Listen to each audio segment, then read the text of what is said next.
here at Audi Valencia. Today I'd like to talk a little bit about leasing versus purchasing. I'm often asked, what would you do? And my standard response is, one size doesn't fit all.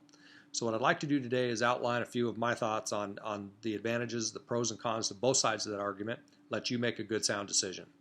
First and foremost, I'd like to talk about technology. Look no further than your iPhone, your smartphone. Look at the technology and the advancements over the last 3 years. Who would have ever thought 3 years ago that we would have the technology we do today?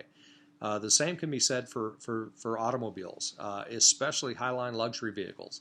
The Audi brand is changing in a very rapid pace and progressing at a rate that is astonishing to all of us.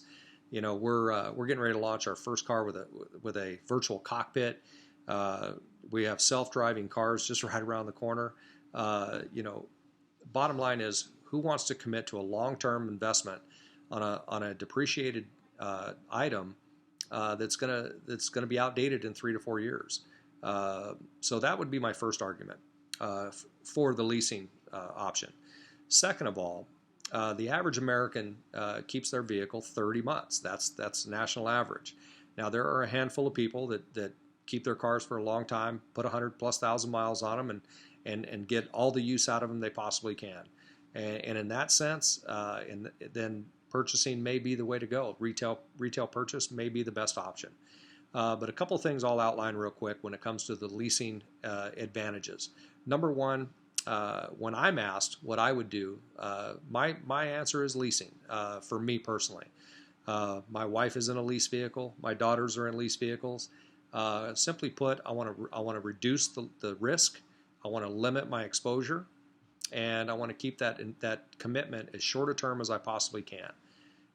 In most cases, when you're looking at a luxury brand vehicle, you're looking at a price tag that is a luxury price tag.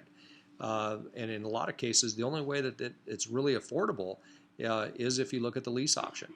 And simply put, leasing can be looked. You can look at leasing in this aspect. I like to explain it, or I like to justify it as, I'm only paying for what I use. Why would I want to pay sales tax on a $50,000, $60,000, $70,000 vehicle when I'm only going to keep it 3 years? You can't get that money back. So in a leasing option, you're only paying for what you use. You're only paying sales tax based on the monthly payment. If you decide you want to keep the vehicle at the end of the term, you can purchase the vehicle for the residual value, and then that's when you pay the other half of the sales tax. It makes total sense.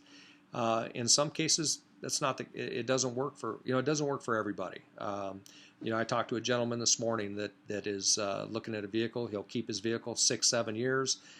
Plans to put a sizable down payment down. That person needs to purchase a vehicle. Leasing doesn't make sense.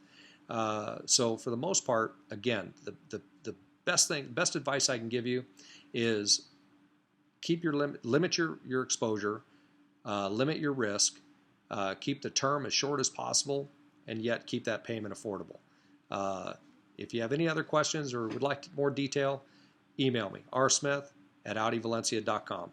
Have a great day.